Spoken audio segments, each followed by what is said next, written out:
அனைவருக்கும் வணக்கம். நம்ம ஜியோகிராஃபி 500 சீரிஸ் பார்த்துட்டு இருக்கோம். ஒவ்வொரு கிளாஸ்லையும் ஒரு 10 எம்சிக்யூஸை நம்ம பார்க்குறோம். இன்றைக்கி நம்ம கொஷின் நம்பர் 61லேருந்து 70 வரைக்கும் பார்க்க போகிறோம். With reference to soil types in India. இந்தியாவில் இருக்கக்கூடிய சாயில் டைப்பை கணக்கில் வச்சுக்கோங்க. தர், காக்கர் அண்டு கோப்பன் are different local names for which of the following soil டைப்ஸ்ங்க. கீழே கூடிய சாயில் டைப்ஸில் இதெல்லாம் அந்த சாயில் டைப்ஸுடைய லோக்கல் நேம், அங்கே இருக்கக்கூடிய பகுதிகளில் அழைக்கப்படுற ஒரு லோக்கல் நேம். ஸோ இதெல்லாம் எந்த சாயிலுக்கு சூட் ஆகுதுன்னு சொல்கிறாங்க. இந்த 3 பேரும், இந்த 3 லோக்கல் நேம்ஸும் கீழே கூடிய சாயில்ஸுக்கு எதுக்கு சூட்டபிள்னு கேட்குறாங்க. இந்த 3 சாயில்ஸுமே சலைன் சாயிலுக்கு தான் சூட்டபிளுங்க. ஸோ நார்த் வெஸ்டர்ன் ரீஜன் இந்த பகுதியில் தான் இந்த மாதிரியான சலைன் சாயில் அதிகமாக இருக்கும். அதாவது உப்பாக இருக்கக்கூடிய ஒரு மணல் தான், உப்பாக இருக்கக்கூடிய மண், உப்பு மண் சொல்லுவோம் இல்லையா. ஸோ அது இடத்துல தான் அதிகமாக இருக்குது. காரணம் என்ன? இங்கே அதிகமான எவாபரேஷன் நடக்கும். ஸோ அதிகமான எவாபரேஷன் இருக்கிறதுனால இந்த சலைன் சாயில்ஸ் ஆனது உருவாகுது. ஸோ இதுக்கு இந்த ஏரியாவில் தான் தர், காக்கர், கோப்பன் இந்த மாதிரியான பேருக்கு, அதாவது ராஜஸ்தான், குஜராத், ஸோ இந்த மாதிரியான இந்த வெஸ்டர்ன் உத்தரப்பிரதேஷ், ஸோ இந்த மாதிரியான பகுதிகள்லாம் இதுக்கு இந்த பேருங்களாங்க. அடுத்து question number 62. Consider following statement. 2 statement கொடுத்துருக்காங்க. River delta are not formed along the western coast of India. இந்த டெல்டாவானது வெஸ்டர்ன் கோஸ்ட்டில் ஃபார்ம் ஆகாதுன்றாங்க. ஏன் ஃபார்ம் ஆகாது? காரணம் என்ன? பெரும்பாலான நதிகள் ஈஸ்டர்ன் கோஸ்ட் நோக்கி தான் போகுது. வெஸ்டர்ன் கோஸ்ட்டில் சின்ன சின்ன நதிகள் தான், ரொம்ப ஸ்மாலரான ஸ்ட்ரீம்ஸ் தான் இருக்கும். அதுவுமே அதோட டியூரேஷன் ஆனது ரொம்ப குறைவாக இருக்கிறதுனால அதிகப்படியான செடிமெண்ட்ஸ் அதால் கொண்டு வர முடியாது. இப்போ பாருங்க, கொஞ்சம் தூரம் தானே, செடிமெண்ட்ஸ் அதெல்லாம் கொண்டு வர முடியாது. அதனால் இது டெல்டாவை ஃபார்ம் பண்ண முடியலன்றாங்க. இந்த ஸ்டேட்மெண்ட் சரி. த western coastal reverse flow swiftly through short courses and train directly into Arabian sea. அதாவது ரொம்ப குறைவான பகுதி தானே. ஸோ இங்கிருந்து லாங்லேருந்து இவ்வளோ தூரம் ட்ராவல் ஆகி வர்றதுனால தான் இந்த நதியானது நிறைய மண்ணையோ பாறையோ அரிச்சிட்டு அந்த மண் துகள்களை கொண்டு இங்கே சேர்ப்பதுனால ஸோ இந்த இடத்துல நமக்கு ஒரு டெல்டா ஃபார்ம் ஆகுது. டெல்டானா நத்திங் பட்டுங்க. இப்போது இது பாருங்க, இதெல்லாம் நீர், சரிங்களா. ஸோ இது அளவுக்கு இருக்குது. இப்போ என்ன ஆகுது? இங்கேருந்து நதி ஒன்று வருதுங்க. இந்த பக்கம் ஒரு நதி ஒன்று வருது, இந்த பக்கம் ஒரு நதி வருது, இந்த பக்கம் ஒரு நதி வருது. ஸோ அந்த நதியானது இங்கேருந்து இவ்வளோ தூரம் வருது இல்லையா. ஸோ இங்கேருந்து இவ்வளோ தூரம் வரும்போது இங்கே இருக்கக்கூடிய மண் துகளெல்லாம் கொண்டு வந்துகிட்டே இருக்கும். இந்த மண் துகள்லாம் அங்கே கிட்ட வர வர வர வர என்ன ஆகும்? ஸோ பாருங்கள், உயரத்துலேருந்து கீழ் நோக்கி வரும்போது, மேலேருந்து வரும்போது ஃபாஸ்ட்டாக இருக்கும். கிட்ட வர வர வர வர பள்ளத்துக்கு வரும்போது என்ன ஆகும்? அதோடைய ஸ்பீடு குறையும் இல்லையா. அப்படி ஸ்பீடு குறையும் போது கொண்டு வந்த மணலெல்லாம் இங்கே பிளேஸ் பண்ணிவிட்டு கடலில் போய் கலந்துரும். அப்போது இது வரைக்கும் இருந்தது. ஸோ இது வரைக்கும் என்ன ஆகும்? மணல் மூழ்க ஆரம்பிச்சிடும். மூழ்க ஆரம்பிச்சதால இதுங்க தான் பீச் மாதிரி உருவாகும். இந்த டெல்டானா என்ன? ஒன்றும் கிடையாதுங்க. பீச் மாதிரி இருக்கக்கூடிய அமைப்பு தான் டெல்டா அப்படின்றாங்க. வேறு எதுவும் கிடையாது. ஒரு ஸ்வாம்பியான ஃபாரஸ்ட் இருக்கும், அதுதான். ஸோ 2 ஸ்டேட்மெண்ட்டுமே சரி. ஸோ பாருங்கள், 2 ஸ்டேட்மெண்ட்டுமே சரியானது. Option A is the right answer. Question number 63. Consider the following statement. Statement 1. Rajasthan state receives little rainfall during the southwest monsoon. Rajasthan ஆனது சவுத் வெஸ்ட் மான்சூனில் மிக குறைவான மழை பொழிவை கிடைக்கும்ன்றாங்க. இது சரிதான், ரிசீவ் ஆகும், சரிதான். Statement 2. The Aravalli Hills are oriented roughly parallel to the direction of the Arabian Sea branch of southwest monsoon அப்படின்றாங்க. So என்ன சொல்கிறாங்க? இங்கே இந்த சவுத் வெஸ்ட், இந்த அரேபியன் சீல கூடிய இந்த பிரான்ச் ஆனது ஸோ இங்கேருந்து ட்ராவல் ஆகி வருதா. ஸோ இங்கேருந்து இந்த வெஸ்டர்ன் காட்ஸில் கொஞ்சம் கொஞ்சமாக அது ஹிட் ஆகும்போது இங்கேயே மழைப்பொழிவு கொடுத்துரும். மழைப்பொழிவு கொடுக்க என்ன ஆகும்? ஸோ இங்கே ஒரு கிர் ரேஞ்சு ஒன்று இருக்கும். கிர் ரேஞ்சு அப்புறம் இங்கே இதில் மேலேயும் மோதி இங்கேயும் மழைப்பொழிவு கொடுத்துருமா. ஸோ இதெல்லாம் தாண்டி இங்கே போகும்போது லேண்டுக்குள்ளே லேண்டை தாண்டி இங்கே போகும்போது அதுக்கு அதிகப்படியான மாய்ஸ்சர் கண்டென்ட் இருக்காது.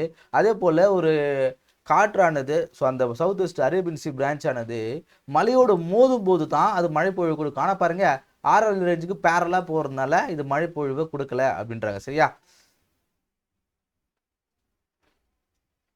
ஸோ இந்த 2 ஸ்டேட்மெண்ட்டுமே சரி. Option B, both statement are right. Question number 64. Which of the following statement best describes a thrust wave. Thrust வேவ்னா என்னன்னு கேட்குறாங்க. ஸோ தர்ஸ்ட் வேவுக்கும் ஹீட் வேவுக்கும் ஒரு வித்தியாசம் இருக்குது. ஹீட் வேவ்னா என்ன? நம்ம பார்த்துருப்போம், சம்மர் சீசனில் ஹீட் வேவ் வருது, வீட்டுக்குள்ளேயே பாதுகாப்பாக இருங்க அப்படின்ற மாதிரிலாம் சொல்லுவாங்க இல்லையா. ஸோ அது போல் இந்த தேர்ஸ்ட் வேவ் அப்படிங்கிறது, இந்த தேர்ஸ்ட் அப்படிங்கிறது ஒரு 4 ஃபேக்டர்ஸில் உருவாகுங்க. ஒரு 4 ஃபேக்டர்ஸ் என்னென்ன? டெம்பரேச்சர், சோலார் ரேடியேஷன், ஹியூமிடிட்டி, விண்டு ஸ்பீடு. ஸோ இந்த 4 வச்சும் தேர்ஸ்ட் வேவ் உருவாகுங்க. தேர்ஸ்ட் வேவ்னா என்ன? ரொம்ப அதிகமாக உஷ்ணமாக இருக்கும். நீங்கள் பார்ப்பீங்க, நல்ல வெயில் காயும், ஆனாலும் நமக்கு தாகம்லாம் அவ்வளோ இருக்காது. ஆனால் சில நேரங்களில் சூரிய வெளிச்சமும் இருக்கும், காற்று நல்லா வீசும், எல்லாமே இருக்கும். ஆனால் நமக்கு தாகம் அதிகமாக எடுத்துகிட்டே இருக்கும். நீங்கள் அதை ஃபீல் பண்ணியிருப்பீங்க. ரொம்ப உஷ்ணமாக இருக்கும், ரொம்ப கசகசான இருக்கும். இன்னும் இவ்வளோ ரொம்ப கசகசான இருக்குது நமக்கு, அதை அந்த அந்த கிளைமேட்டை நீங்கள் ஃபீல் பண்ணியிருப்பீங்க. ஸோ அதை தான் வந்து சொல்கிறாங்க. ஸோ கிளைமேட்டுன்ற பாருங்க வெதர், அந்த வெதரை வந்து நீங்கள் ஃபீல் பண்ணியிருப்பீங்க. ஸோ இதுதான் வந்து தேர்ஸ்ட் வேவ். தேர்ஸ்ட் என்ன, தாகமாக இருக்கும் இல்லையா? ஸோ அது தேர்ஸ்ட் வேவ்ன்றாங்க. ஸோ 4 ஸ்டேட்மெண்ட்டில் படிக்கும்போது நம்மளுக்கு கரெக்டாக இருக்குது பாருங்கள். Heat, humidity, wind and radiation. A multi day spell of high atmospheric evaporative demand due to heat, humidity, wind and radiation. அதாவது மல்டி டே, அதாவது இந்த விஷயம் வந்து 3லேருந்து 4 நாள் தொடர்ச்சியாக இருக்குங்க. 3லேருந்து 4 நாள் இந்த மாதிரி தாகமாகிறது ஒரு விஷயம் வந்து. அப்புறம் ஹை எவாபரேட்டிவ் டிமாண்ட், நம்ம உடம்புல இருக்கிற நீரெல்லாம் வந்து எவாபரேட் ஆக ஆரம்பிக்கிறோம். எங்கே கிடைக்கிற இடத்துல எல்லாமே வந்து எவாபரேட் ஆகும். நீர் குளங்கள் வந்து எவாபரேட் ஆகும், மரம் செடியில் கூடிய நீரெல்லாம் வந்து எவாபரேட் ஆகும், நம்ம உடம்புல இருக்கிற நீரெல்லாம் வந்து எவாபரேட் ஆகும். அதனால் நமக்கு தாகம் எடுத்துகிட்டே இருக்கும். அதுக்கு பேர் தான் தேர்ஸ்ட் வேவ். சரிங்களா? அடுத்த கொஸ்டின் நம்பர் 65 முன்னாடி சொல்லிட்டுனா. So option B right answer. Question number 65. Consider the following statements regarding Andis, a type of seasonal local wind in India. So இந்த அந்தீஸ்னா என்ன அப்படின்னு கேட்குறாங்க. ஸோ இதெல்லாம் வந்து நம்மளுக்கு தெரியாத விஷயங்கள்லாம், ஒரு பவுன்சர் கொஷின் தான். நம்ம கிளைமேட் காட்டினா கிளைமேட் சம்மந்தமாக கேட்டால் நம்ம பதில் சொல்லிவிடுவோம். ஸோ இந்த மாதிரியான விஷயங்கள்லாம் நம்ம எப்போ தெரிஞ்சுக்கணும் அப்படின்னா, இந்த மாதிரி கொஷின்ஸ் பார்க்கும்போது தான் தெரிஞ்சுக்கணும். ஓ அந்தீஸ் அப்படிங்கிறத புக்கில் எங்காவது ஒரு ஓரமாக எழுதி வைங்க. அப்போ வந்து இது ரிலேட்டடாக ஏதாவது கொஷின் கூட நம்மளால சொல்லிவிட முடியும். சரியா? ஸோ இந்த மாதிரி ரொம்ப ட்ரிக்கியான வேர்டெல்லாம் வந்து ஈஸியாக ஆன்சர் பண்ண மாதிரி தான் கொடுப்பாங்க.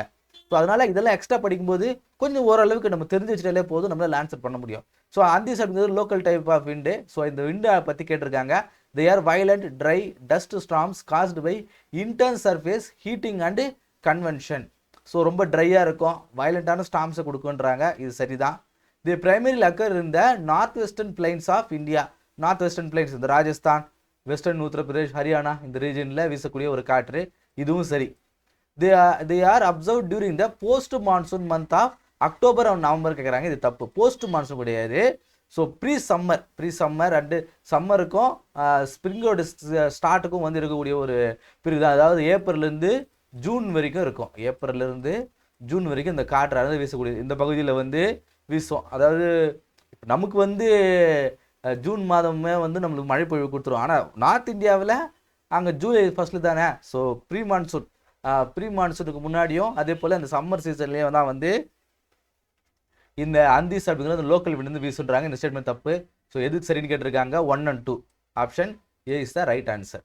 Question number 68. Consider the following statement. The frequency of tropical cyclones in higher in Arabian sea then in the Bay of Bengal. என்ன சொல்கிறாங்க? அதிகப்படியான டிராபிக்கல் சைக்ளோன்ஸ் வந்து அரேபியன் சீல் தான் இருக்கும். பே ஆஃப் பெங்காலோட அரேபியன் சீல் தான் வந்து அதிகப்படியான ஸ்டார்ம்ஸ் வந்து உருவாகும். புயல்கள் வந்து இங்கே விட இதில் தான் அதிகமாக உருவாகுன்றாங்க. இது தப்பு. இந்த ஸ்டேட்மெண்ட் தப்பு. பே ஆஃப் பெங்கால் தான், அதாவது நார்த் இந்தியன் ஓஷன்லேயே அதிகப்படியான சைக்ளோன்ஸ் உருவாகுது பே ஆஃப் பெங்கால் தான். ஸோ இந்த ஸ்டேட்மெண்ட் தப்பு. The Bay of Bengal has warmer sea surface temperature and lower salinity with enhance கன்வென்ஷன்றாங்க. ஸோ இந்த ஸ்டேட்மெண்ட்டு கரெக்டு. ஸோ எதனால என்ன சொல்கிறாங்க? இந்த பே ஆஃப் பெங்கால் ஆனது அதிகப்படியாக வந்து வார்மாக இருக்குன்றாங்க. அதே போல் இங்கே இருக்கக்கூடிய சலினிட்டியானது லோவாக இருக்குன்றாங்க. ஸோ இது ஏன் வந்து வார்மான ஒரு கடலாக இருக்குதுன்னு பார்க்கும்போது, இது வந்து பாருங்கள், பெரும்பாலும் இது வந்து லேண்டால் கவர் ஆகியிருக்குது. அதனால் இது வந்து ஓரளவுக்கு இந்த லேண்ட் அதிகமாக இருக்கிறதுனால நமக்கு தெரியும் சீயை விட லேண்ட் வந்து அதிகமாக வந்து ஹீட் ஆகுன்றது. அதனால் ஒரு லேண்ட் லாக்குடு ஆல்மோஸ்ட் ஒரு 3/4 வந்து அது லேண்டால் கவர் ஆகிக்கிறதுனால இது கொஞ்சம் ஹீட்டாகவே இருக்குது. அதே போல் இந்த பிரம்மபுத்திரா ரீஜன் வந்து பாருங்கள், இண்டஸ் ரிவரும் கங்கை ரிவரும் பிரம்மபுத்திரா ரிவரும் அதிகப்படியான நல்ல நீரை பாருங்கள், பெரும்பாலான நதிக்கு இங்கே தானே வருது இல்லையா? ஸோ அந்த நீரெல்லாம் வந்து இங்கே சேரும்பொழுது என்னதான் வந்து ஒரு வாமான வாட்டராக இருந்தாலும் அதனுடைய நன்னீர்லாம் வந்து சேரதுனால அதோடைய சலினிட்டி ரொம்ப குறைவாக இருக்குன்றாங்க. எவாபரேட் ஆகி போனாலும் தண்ணி வந்து இருக்கிறதுனால சலினிட்டி வந்து ரோவாகவே இருக்குன்னு சொல்கிறாங்க. அப்போது statement 1 is incorrect and statement 2 is correct. Option D is the right answer. Question number 67. Consider the following statement about bamboo.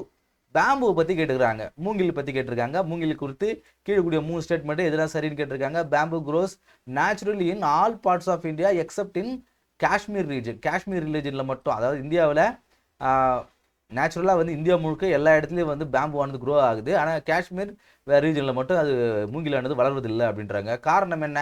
So பேம்புவானது மூங்கிலானது அதுக்கு வந்து ரொம்ப கோல்டான ரீஜனில் வந்து அது வளராது.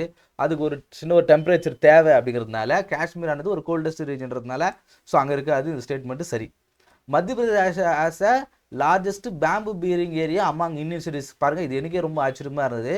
மத்திய பிரதேஷ் அப்படிங்கிறது, மத்திய பிரதேஷ் தான் வந்து பேம்பு பீரிங், அதாவது மூங்கில் இருக்கக்கூடிய மாநிலங்களில் ஃபஸ்ட்டு வந்து மத்திய பிரதேஷ், ரெண்டாவது வந்து அருணாச்சல் பிரதேஷ், மூணாவது வந்து மகாராஷ்டிரான்றாங்க. இது எனக்கு ரொம்ப ஆச்சரியமாக இருக்குது. நான் பெரும்பாலும் பேம்பு அப்படிங்கிறது இந்த நார்த் ஈஸ்டர்ன் ரீஜனில் தான் அதிகமாக இருக்குன்னு நினச்சிட்டு இருந்தேன். பட் ஆனால் மத்திய பிரதேஷ் தான் வந்து ரொம்ப அதிகமாக இருக்குது.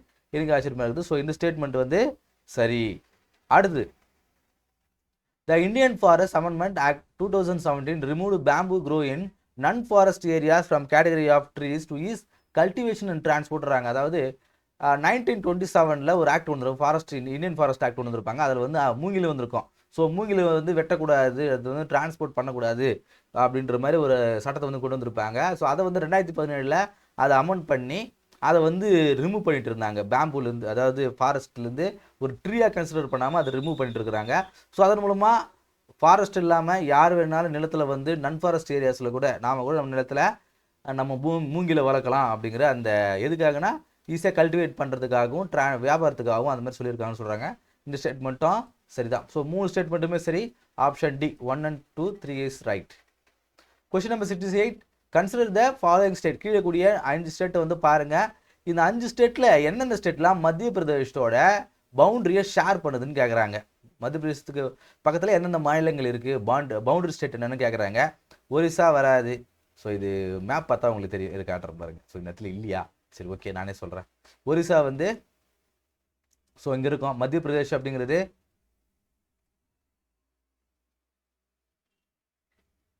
ஸோ மத்திய பிரதேஷ். ஒரிசா எங்கே இருக்குது? ஒரிசாவுக்கு பக்கத்தில் சத்தீஸ்கர் இருக்கும், அதனால் அது வராது. அதே போல் ஜார்க்கண்ட் வந்து இங்கே இருக்கும். ஜார்க்கண்டுமே வந்து சத்தீஸ்கரை கவர் ஆகினால ஜார்க்கண்டு வராது.